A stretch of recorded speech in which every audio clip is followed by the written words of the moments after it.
Hi everyone, morning. Hope you're all doing well. Yeah, I just wanted to quickly. I saw this come out early yesterday, but I was at work and I couldn't find the video for some reason.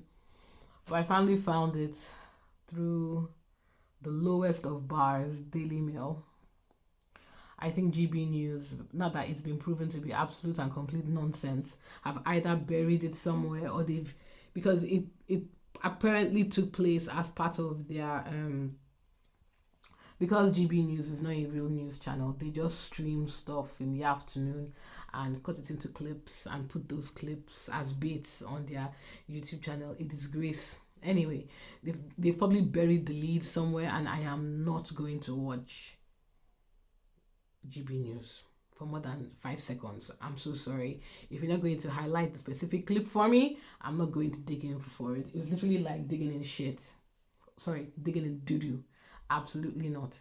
So in yet another example of exemplary British tabloid journalism, this man, I'm about to play the video now, Jameson Stocks or something. Never heard of this man until now. He came on GB News and told them that Netflix invited him to consult on a lifestyle show. Check it out. On this series with Meghan. I was asked last year by Netflix if I wanted to consult on a lifestyle program. They didn't go into too much detail to whom it was, but I already... So you see what he said there. They didn't give him details. They didn't tell him. And I'm pretty sure what Netflix did was, I don't even know, it could have been anything. It could have been reality, because Netflix, I want you guys to know that Meghan's show is not the only reality chef style show on Netflix. I think it's the only lifestyle. I could be wrong. I don't know. But like, we don't know the actual language Netflix used, if they did contact him at all. But of course he would say lifestyle, because of course Meghan's show is a lifestyle show.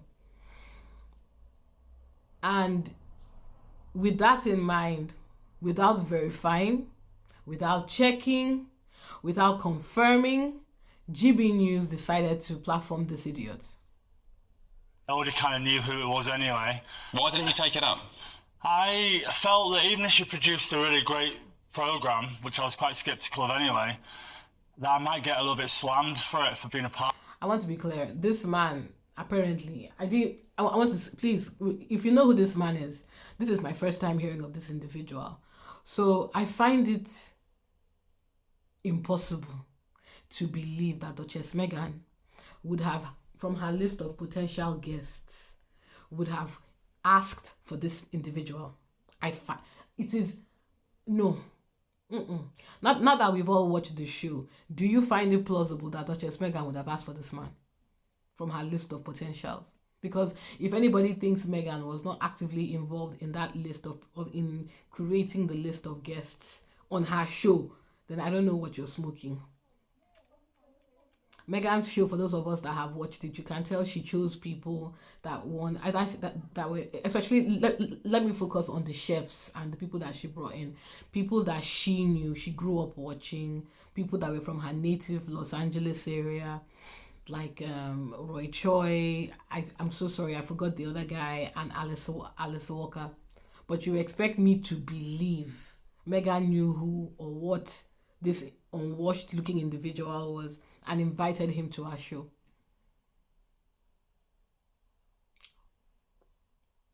Part of it, to be really? honest with you. Amongst your colleagues and industry peers? Not really. I didn't like the idea of me showing her how to do something, and then it kind of being forced and fake. Yeah. So you think whoever did eventually help Meghan would have had to have shown her how to cook and make recipes, and then she's passing it off as her own?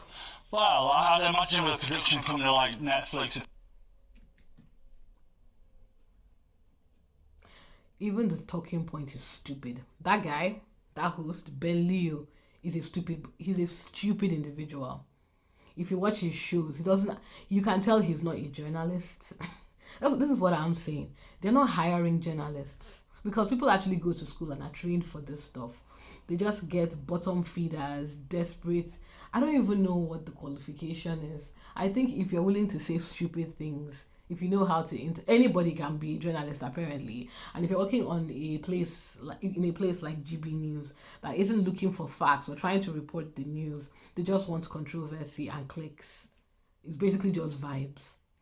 Because see the stupid question he asked. Again, for those of us that have watched cooking shows, lifestyle shows, with what Meghan did Roy Choi, Meghan prepped the chicken. Roy Choi led the way. Basically, they worked together, but using Roy Choi's recipe.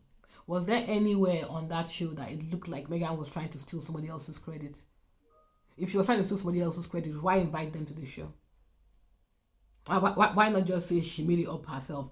At no point in that show did Meghan ever say, and the things that she did herself or the ideas that she came up with herself, she said they were ideas that she came up with herself. She never tried to pass off anything as her own. From the fruit palette to the bath salts to the other types of like teas, she was never trying to pass off anything. She was just telling you how she does it. Does that mean that you're passing off something as your own?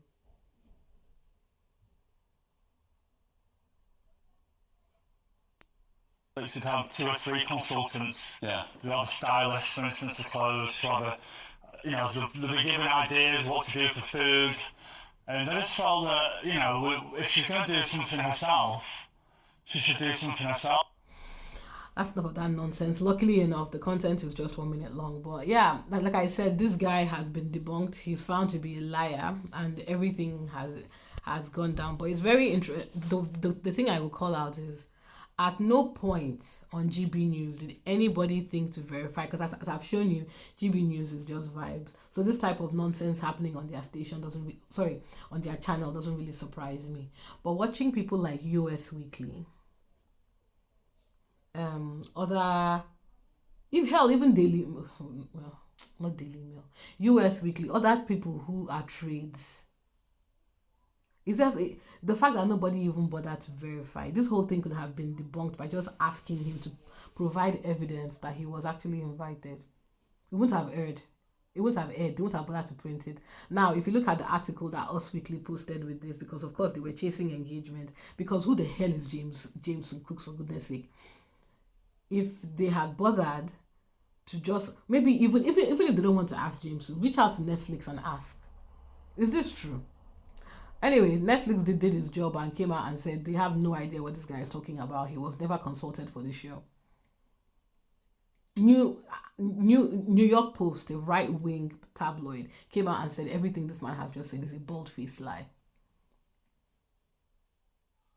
So I'm just wondering to myself, as I always do, why are people willing to ruin their reputations? As even if the journalists don't do their work properly, as a company, why would you want to ruin your reputation as a journalistic institution by printing lies? Every day they just expose themselves, continue to expose themselves. They have not yet created a talking point to address the fact that Meghan has a season 2.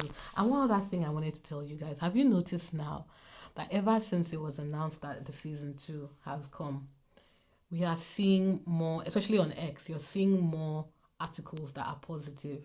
You're seeing more nuanced articles, and you're seeing more positive fan reactions. It feels like the tap they were using to flood our timeline with negativity has just abruptly stopped. Which means that everything that came before, you can't take it seriously. I can't help but think that this was something that Netflix planned, or even if it wasn't something that they planned, the fact that it's that easy to turn up or turn down negativity tells us a lot, or tells us a lot about our socio-political landscape when it comes to reporting. It's just fascinating to me. But yeah, before I go, because work is about to start, I want to thank you guys again for your continued support. Please put your comments in the chat. I love reading them. I just got monetized, which is again crazy. I can't believe it. I wouldn't have been able to do it without your support, and I'm so grateful. please like, share, continue to subscribe, continue to watch. And I want to apologize in advance for the ads, because that's the thing of monetization. You will get ads, but I've tried to do it. Unfortunately, I don't really have any control over where the ads play. But like, I've put some of the videos with ads now. Please let me know if it's too much, and I'll see if there's anything I can do to tone it down. But for those of us that are not premium, please don't click away. Please don't click away. We got to make a little bit of money. Just bear with me. Bear with me. And yeah, it will only affect videos that are more than 8 minutes. Ooh, this video is more than 8 minutes long, yikes. But yeah, like I said, guys, please, I continue to thank you for your support, continue to thank you for your encouragement, and thank you for putting up with my weird voice. Like I said, what we do on this channel is we try to debunk nonsense. I'll have some more content for you later in the day. And yeah, have a good one. Take care. Bye.